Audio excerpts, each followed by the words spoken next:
Sandro Dal Forno, titolare della pasticceria artigiana Dal Forno di Badia Calavena. Questa attività nasce nel 1920, la mia passione nasce da 2 generazioni e quello che mi piace più del mio lavoro è l'arte di creare, di produrre qualcosa da zero e sicuramente è quello che ha fatto la differenza. Noi in questa pasticceria facciamo tutti i prodotti della tradizione, dolci tradizionali festivi, Natale, Pasqua e tutta la pasticceria fresca, dolce e salata. Siamo sempre alla ricerca di prodotti di prima qualità, possibilmente locali. Quotidianamente offriamo delle brioche artigianali fatte da noi, nelle varie formati, da croissant semplici a treccine danesi a maritozzi con la panna e frutta fresca e comunque la pasticceria Mignon fresca tutti i giorni.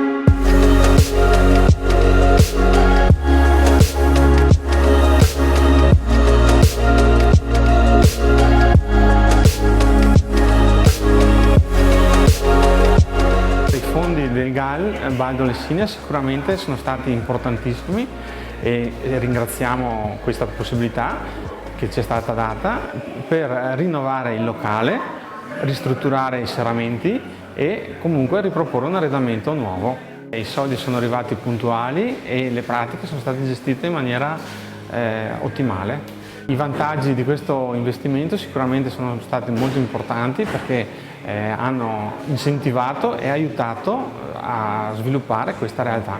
Nel futuro mi auguro che questa possibilità di sviluppare nuove idee, nuovi progetti con l'aiuto sicuramente di questo bando ci aiuti ad andare avanti con le nostre attività. Nel nostro futuro il sogno è che ci sia possibilità di andare avanti con un'altra generazione magari.